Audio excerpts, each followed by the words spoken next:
volta aqui na nossa sala com mais um convidado, um bate-papo especial. A gente começou o programa falando sobre recomeçar e eu quero saber, você já fez as suas metas para esse ano? Nós, geralmente colocamos ali expectativa sobre um novo ano, E aí vai passando o tempo e a gente vai se frustrando. Então hoje eu quero falar com você sobre isso. Nós trouxemos aqui um especialista para nos dar dicas para a gente não terminar esse ano nem frustrado e nem decepcionado com as expectativas que a gente colocou, tá bom? Estou recebendo aqui o Flávio Macagnan, que é psicólogo. Seja muito bem-vindo. Obrigado, Bárbara. Obrigado pelo convite, por estar aqui no canal com vocês. É uma honra. Muito bom. Olha, já vou começar a te perguntar, qual que é a maneira da gente conseguir recomeçar? Qual é a melhor maneira da gente conseguir esse recomeço? Bom, recomeçar é algo que você está começando de novo, Então, eu preciso fazer. Primeira coisa, fazer. Agora, fazer o quê? Eu preciso ter um planejamento para esse recomeço, Como a gente fala de ano novo, existe uma virada, e essa virada a gente leva muito para a nossa vida, a gente quer uma virada que seja eficaz. Então a gente pega o ano anterior, avalia aquele ano e fala assim, bom, algumas coisas eu vou fazer, outras não. Esse ano, por exemplo, eu vou entrar numa atividade física. Eu vou fazer dieta esse ano. E aí a gente começa a querer planejar. E é necessário que haja esse planejamento para que a gente possa estar recomeçando. Também é importante motivação, saber o que você está planejando, E o principal de tudo que eu sempre falo para as pessoas, principalmente para os meus pacientes, que é a busca do autoconhecimento. O autoconhecimento vai proporcionar a você uma busca eficaz daquilo que você quer. Então, se você não tem esse autoconhecimento, essa busca fica muito aleatória. E estando aleatório, eu não consigo ser mais concreto nas minhas lutas, Porque eu não me conheço. Então eu preciso estar sempre buscando o autoconhecimento para que eu possa fazer um planejamento eficaz e, através desse planejamento, me empenhar e ir buscando ele a todo tempo, Lembrando que esse planejamento também são questões tangíveis. Às vezes eu faço um planejamento, vamos colocar o exemplo dieta. Uma pessoa obesa quer perder mais 50 quilos. Aí ela fala assim, eu vou fazer isso e até março eu vou perder. Ela não colocou uma meta tangível, porque ela pode perder os 50 quilos. Olha, se a gente forçar bem os estudos, eu acredito que ela até perca. Mas ela vai ralar demais e isso vai sofrer psicologicamente, ela não vai dar conta e vai acabar se frustrando. E aí é um grande problema que a gente começa a ter. Então acho que isso, Você colocar então pequenas metas. Pequenas metas. Metas ali, vai de 2 em 2, Eu digo de 1 em 1. Vai de 1 em 1. Não, no caso de peso, vamos de grama em grama. Grama em grama, Qualquer coisa já comemora ali, E a gente vê também que hoje a gente tem uma sociedade extremamente ansiosa. Sim. Extremamente depressiva. E a gente vê os jovens hoje. Antigamente, jovem com 18, 15, criança com depressão, doutor. Você acha que toda essa sobrecarga que a gente tem de informação, principalmente da internet, tem gerado crianças e adultos extremamente ansiosos, depressivos, que nada para a pessoa tá boa. Por mais feliz que ela seja, por mais coisas que ela tenha, parece que sempre falta alguma coisa. Eu trabalho muito com adolescente, E a gente percebe que alguma coisa na criação deu errado. Então, hoje em dia nós temos as crianças que são muito fast, elas querem as coisas rápidas, Eu vou hoje eu tô com fome, eu passo por detrás de um estabelecimento, pego minha comida e já saio comendo, dirigindo e seguindo a minha vida. Ou seja, eu não estou me alimentando, eu só estou colocando comida para dentro. Estar na situação, ela é importantíssima para que a gente possa ter o entendimento. Então, se é tudo muito fast, a criança chora, eu dou. Ela precisa de algo, o pai desesperadamente vai lá e dá. Não faz com que a criança sofra para que ela possa conquistar aquilo.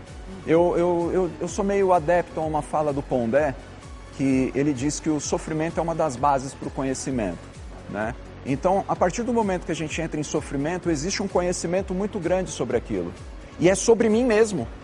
Isso que é mais interessante. Então, se eu estou em sofrimento, o que é que está causando essa dor? O que é que está causando esse sofrimento?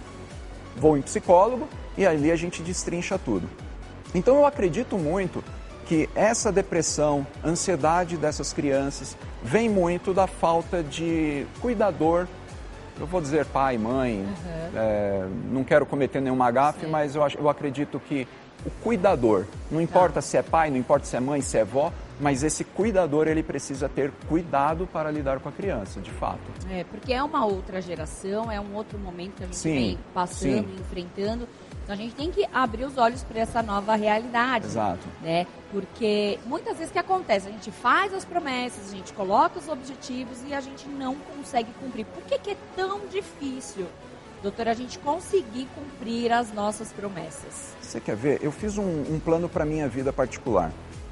Eu sempre falo para os meus pacientes, eu sou psicólogo esportivo, então eu falo para os meus pacientes assim, vão fazer academia, vão para academia. Ah, ela está em moda, está em ascensão essa questão, então vão para a academia. A academia, ela vai me proporcionar, se eu avaliar bem, o processo dela, eu aplicando para a minha vida, eu só vou ter sucesso, tá? Então, eu planejo ir para a academia e eu vou conquistando aos pouquinhos cada detalhe. Então, eu começo fazendo um exercício físico, eu faço ali com 10 quilos. Daqui 3 meses eu estou fazendo com 50. Levei 3 meses para poder aumentar esse peso até essa quantidade. Só que eu nunca fiz uma avaliação disso. Então, ao passo que eu faço uma avaliação, eu percebo as minhas potencialidades.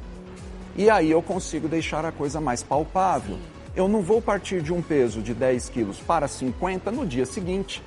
Eu faço 10, 12, 14, eu vou indo devagar, vagarosamente, até chegar lá. Até porque o nosso corpo precisa acostumar com isso. Para a vida é a mesma coisa. Eu vou planejar algo que seja alcançável e que eu tenho certeza que eu venha fazer. Eu vou realizar aquilo. Por exemplo, vou ler um livro por mês. Eu não vou pegar um livro de 500 páginas. Vou pegar um livro de 30. Um livrinho pequeno de bolso. Vou ler uma página por dia. Terminou aquele mês, caramba, eu li um livro. A pessoa já leu um livro, então se você perguntar para ela, você já leu um livro? Já li, eu li um livro. Né? O próximo mês, ela já amplia, ela pega um livro de 60 páginas. Vou ler 2 páginas por dia. Então, tudo aquilo que você organizar, você consegue cumprir. Claro, precisa ter o autoconhecimento para você saber das suas limitações, isso é muito importante. Se eu conheço as minhas limitações, eu sei até onde eu posso chegar. Cheguei nas minhas limitações, eu tenho um estudo sobre aquilo e vejo se eu consigo transpor esse limite. E eu não transponho esse limite com toda a força. Eu vou aos poucos, eu piso nessa linha, depois eu ponho o pé inteiro, eu vou indo devagar, para que eu possa perceber a minha potencialidade, entende? Então, se eu quero ter realizações que sejam verdadeiras, eu preciso que ela seja compreendida por mim, eu sei que eu posso realizar e, através disso, começar a seguir este caminho, com motivação, com ordem, organização é muito importante, né? E aí eu fiz um plano, por exemplo, para a minha vida. Fui para a academia, sempre falava para eles, vão para a academia, e eu não ia. Então me senti um baita de um hipócrita, tá ligado? Era muito ruim. Eu falava para eles assim, vai para academia, e eu olhava para dentro e falava, mano, você é muito sem vergonha, cara, não é assim, irmão. Impostor, né? Impostor, mano. Aí quando foi março do ano passado, eu falei, eu preciso me propor aí. E vou falar um negócio, eu odeio treinar. Odeio. É horrível, dói. Sabe, você tem que dedicar tempo para ir lá. Tem que ter disciplina. Sabe, você tem que ter constância. Né? Não pode faltar, só falta em casos extremos. Mas aí eu falei, cara, eu preciso ir. Então o que eu fiz? Criei um plano para mim e falei, eu vou fechar um mês na academia. Eu pago mais caro, mas eu faço esse mês. E vou me programar para ir 3 vezes na semana. Fui 3 vezes. O mês inteiro. Às vezes eu ia 4, mas eu ia. Aí eu peguei e fiz uma avaliação física. Nessa avaliação física, eu tenho palpável o que eu ganhei de gordura, ou perdi, o que eu ganhei de massa magra, ou ganhei. Eu tenho o resultado daquele primeiro esforço, exatamente. Aí, feito isso, eu fiz a avaliação física, fechei mais 3 meses na academia. Agora eu paguei mais um baratinho, porque eu fechei um planinho. Aí eu me programei para ir de 3 a 4 vezes na semana. Falei, eu preciso forçar, lembra dos limites? Sim. Preciso forçar mais um pouquinho, então vou encaixar mais um dia. E eu ia de 3 a 4 vezes. Passou os 3 meses, uma nova avaliação física. Fiz essa avaliação física, comparei com a outra. Opa, os dados estão diferentes. O tórax está maior, o braço está maior, e aí você começa a se empolgar. Agora, olha o tempo que eu levei para começar a me empolgar, foram 4 meses. 4 meses. Fechou os 3 meses, fiz essa avaliação, fechei mais 6 meses. Aí, fazendo todo o treino durante esses 6 meses, eu ia de 4 a 5 vezes. Na realidade, não, no 6 eu comecei a 5 vezes. E faltar apenas em casos extremos. Né? Então, eu fiz os 6 meses e aí você já começa a perceber que muita coisa vai mudando. Aí a gente muda o biológico, né? exato. A gente muda, tem 4 pilares que eu entendo na psicologia que eu tenho que trabalhar muito bem, que é o biopsicossocial e espiritual. No caso biológico, né, o meu corpo, eu preciso começar a me alimentar de uma maneira adequada, porque agora eu preciso adaptar o meu corpo aos exercícios, eu preciso suportar a carga que eu estou buscando, então eu faço uma dieta. A mental, que é toda uma organização que você faz por trás. Eu não gosto de academia, então hoje eu não vou. Não, peraí, eu já levanto, vamos, e eu tenho que ter domínio sobre isso. Então, eu busquei, faço terapia para a gente poder estar alinhando isso. Depois a gente tem o social. Todas essas 3 instâncias eu consigo trabalhar dentro de uma academia. Então, olha quanta coisa eu estou aprendendo ali. Né? Então, a gente faz amizades. Hoje eu compartilho os meus posts com o pessoal da academia, com os instrutores e treinadores lá, e eles repostam. Por quê? Porque o social foi trabalhado ali também. E a questão espiritual, que aí eu respeito a crença de todo mundo, também é trabalhada para que a gente possa ter esse autoconhecimento. Terminei esses 6 meses de treino, eu fechei agora 1 ano porque agora eu não quero mais faltar. Ou seja, eu conduzi o meu corpo a entender que a atividade física ela está me trazendo benefício. Agora, eu não consigo ir para a academia e ficar só puxando o ferro sem compreender aquilo que eu estou fazendo. Esse é o diferencial. Então, todo o planejamento que você faz precisa entender que vai levar tempo para você cumprir aquilo. Só que nós somos fast, né? Imediatista. Eu quero passar por detrás ali da sala do terapeuta, já resolver meu problema e já... Sessão. Pronto, uma sessão. Até falando em terapia, acho interessante a gente colocar esse ponto aqui. Todo mundo deveria fazer? Sim. Ou não? Porque o pessoal vai fazer terapia só quando... Não, todo mundo tem que fazer. A coisa tá ruim, né? Eu odeio. A pessoa fala assim, não vou fazer terapia porque eu não sou louco. Cara, louco sou eu. Eu sempre falo pra eles, velho, louco sou eu. Que ouve todo mundo. Não, louco é o psicólogo, porque a gente tem que ouvir todo mundo, interpretar aquilo. Imagina você entrar numa sala de 4x4, você com uma outra pessoa, aquela pessoa começar a trazer as suas dores. O senso comum que faria? Eu te entendo. Puxa vida, deve ter sido grande sua dor, porque a pessoa também está sentindo agora aquilo. Sim. Eu tenho que largar toda a minha história fora daquela sala, porque eu não posso julgar a pessoa de acordo com aquilo que eu vivi.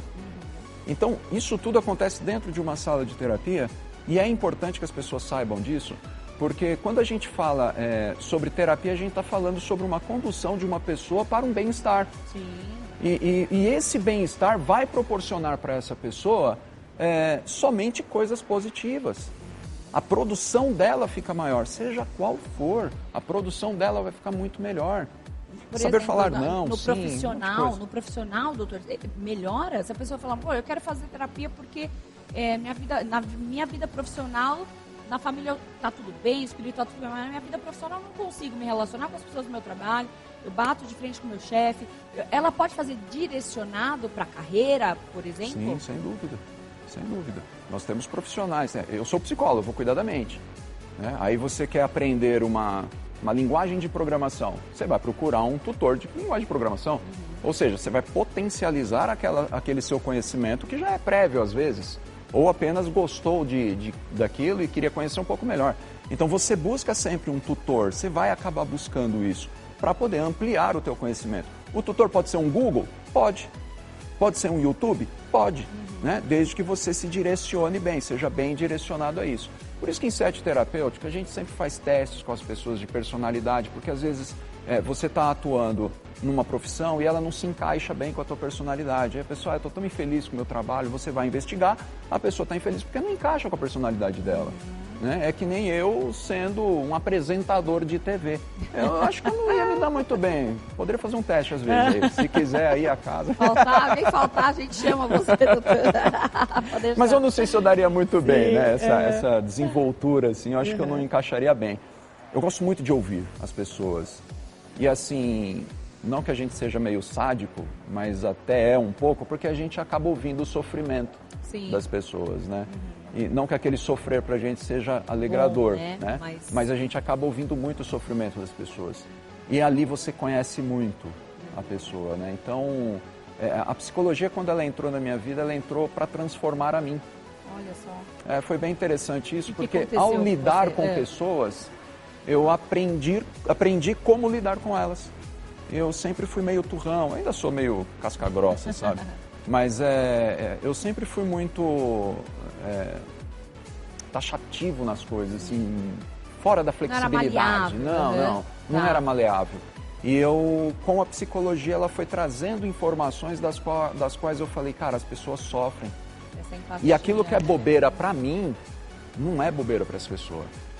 Tem importância isso. Agora, como que é essa importância? O que isso está atrapalhando nesse desenvolvimento? Que é algo desse recomeço, né? A pessoa olha a tua história lá atrás, eu não consigo sair de tal situação, quero mudar isso, não consegue, entra em terapia, encontra dificuldade. Se não for uma doença mental, se for uma doença mental, psiquiatra, vamos tratar com medicamento. Mas é sempre importante a terapia para haver esse direcionamento, porque ela amplia os horizontes. Mas ela amplia os horizontes sobre si mesmo. Isso é o mais interessante. E aí você começa a ter uma visão sobre si mais aprofundada e você fala, poxa, cara, esse não é eu. Quem sou eu aqui nessa história toda? E o quem sou eu é uma pergunta que eu sempre faço para meus pacientes, né? Eu chego para eles e falo assim, quem é você? Eles bugam. Acho que a pior pergunta de se fazer alguém é isso. Quem é você? Aí você vai depois falar... dessa, qual a sua maior qualidade? Aí você não, aí travou. Não, bugou. Agora pergunta os defeitos. A pessoa vai falar... Fala vários. Assim. Por que, né, que o ser humano é dessa forma? Porque a gente tem uma tendência para o mal. Tá? Eu digo que tem uma frase não, né? Tem algo chamado como entropia psíquica. Entropia psíquica é quando a gente entra no estado vago da mente. Tá? Entrando no estado vago da mente, você já ouviu aquela frase que talvez sua avó dizia, que mente ociosa, oficina do diabo? Já ouviu isso? Já. Não é o diabo da igreja com garfo, com chifre, que está lá entrando, né? São os teus demônios interiores ali, dos quais te fazem sofrer. São os teus traumas de infância, né? Porque toda vez que a gente tem um trauma, ele fica tão focado no nosso inconsciente que às vezes um estímulo de fora faz com que eu lembre daquilo, mas eu lembro os sintomas, eu não lembro daquela história às vezes, porque ela vem inconsciente. E aí a gente não entende por que entrou numa ansiedade, ou uma crise, alguma coisa nesse sentido. Bom, mas não aconteceu nada, aconteceu. Houve algum estímulo, né? Então, essas mudanças, elas acontecem de uma maneira sutil e eficaz. Isso que é legal. Então, estudar a mente, acho que é algo muito interessante. Acho que, como o doutor falou aqui, acho que a gente pode começar com uma pequena leitura, pode começar aí, né, procurando uma ajuda, lembrando das leituras, sempre uma leitura positiva. Não vai ler não vai ler um negócio que vai desgraçar a sua vida. Não, por favor. Vamos ler algo que estimule, né? Até recebi aqui, na semana passada, um cardiologista que trouxe uma informação super importante pra gente e falou que até o AVC, o infarto, pode ser causado até o tanto de notícias ruins que as pessoas assistem. As pessoas que mais têm esse tipo de questão de saúde são pessoas que são, adoram esses programas que falam de morte, de assassinato. Eu vivenciei um caso de uma pessoa que pegou Covid, passou pelo processo do Covid, o Covid já havia saído, já não tinha mais, e a pessoa teve uma crise de pânico. Essa crise de pânico desligou essa pessoa por uns 30 segundos. 30 segundos. Eu estava na situação, eu bati na pessoa para poder voltar ao normal. Eu juro, eu bati, eu dei tapa na cara para a pessoa poder voltar. A pessoa voltou, retomamos, foi feito os exames, ela já não tinha mais nada. Ou seja, a situação ali era, se eu for para o hospital, porque a respiração estava ruim, que era uma sequela, se eu for para o hospital, vão me entubar. Qual a informação que você tinha na época quando entubava? Morte. Então, o que a mente faz? Desliga e vamos salvar o corpo de alguma forma. Como se, na verdade, ela fizesse aquilo que você tem tanto medo que aconteça. Sim. Né? Porque ao mesmo tempo que você dá essa ordem para qualquer ordem que você der pro seu cérebro, ele vai aceitar aquilo, porque ele não sabe, né, o que é bom, o que é ruim, não sabe diferenciar, ele né, não diferencia, os comandos, né? mas ele sabe o que precisa ser feito. Uau. Ele vai liberar o hormônio necessário para aquele estímulo, ele vai acalmar, ele vai acelerar o teu coração, se necessário for. Por que temos crise de ansiedade? Você vai ter aquele ataque cardíaco. Né? Se você estiver fazendo digestão, por exemplo, ele vai parar de fazer digestão porque precisa de sangue nos músculos. Porque ele não entende, é um perigo, você está entrando num alerta, você está vendo, né? a morte, então você entra numa ansiedade. Você pode estar, por exemplo, um pitbull correndo atrás de você, a primeira coisa que vai acontecer é o coração acelerar para mandar sangue para os músculos. E você pula muro de 3, 4, 5 metros com isso. É muito engraçado, né? Adrenalina, né? Nosso corpo ele é muito poderoso, né, doutor? Eu acho que a gente não sabe o poder que essa máquina tem. Não conhecemos. E às vezes a gente pode usar ela para tantas coisas boas e muitas vezes a gente se fecha dentro de nós mesmos. Então, eu acho que o autoconhecimento é um ponto fundamental para a gente não criar essa expectativa fora da nossa realidade. Exatamente. E viver um dia de cada vez, exatamente, uma meta de cada vez. Lembrando que o ano tem aí 12 meses, né? E a gente pode 365 separar. dias. Exato. Eu não vivo todos eles ao mesmo tempo. Eu estou vivendo agora. Tem as estações. Eu estou aqui contigo agora. Não é? É isso que nós vamos fazer. Nós vamos entregar o melhor que tem que ser entregado neste exato momento. Né? Então, isso todas as pessoas têm que fazer. Né? Eu, você, o pessoal, a equipe, eles estão entregando neste exato momento o melhor deles. Então, se todas as pessoas pensarem em entregar neste exato momento o melhor deles, nós não vamos ter um mundo ruim. Com certeza. Eu garanto. Com certeza. Então, todo esse planejamento de ano... Esse presente, né, que é o agora, né? Esse presente é o agora. Aproveitar isso. É muito importante. Olha, eu quero te agradecer. Eu que agradeço. A gente sabe que a gente poderia falar aqui a tarde toda sobre o assunto, porque é um assunto gigante. Tem algum livro que você recomenda para quem não gosta de ler e quer falar, olha, eu quero começar a ler agora? Eu tenho dificuldade para leitura, tá? Sério? Tenho. Então, o que eu fiz? Também. Eu comprei um livro que foi a filha do Bruce Lee que escreveu. E eu achei a filosofia do Bruce Lee assim, muito bacana, porque encaixa exatamente com aquilo que eu proponho de academia e vida. Né? E ele traz o livro Seja Como Água. Seja Como Água, do Bruce Lee. É um livro muito gostoso de ler, simples de ler. Tem uma filosofia de vida muito bacana, que Bruce Lee ele traz a filosofia dele em arte marcial aplicada à vida. Né? Então, uma filosofia muito bacana. E isso me chamou muito a atenção. Então, se a pessoa quiser ler, leia esse livro. Legal. Tá? Tem um outro livro que ele é mais cristão e eu acho que ele vai encaixar bem, ele não tem... Talvez ela vai habilitar um pouco mais a fé. Tá? O Desejado de Todas as Nações. Tá? Eu tenho uma referência muito grande que é Jesus Cristo.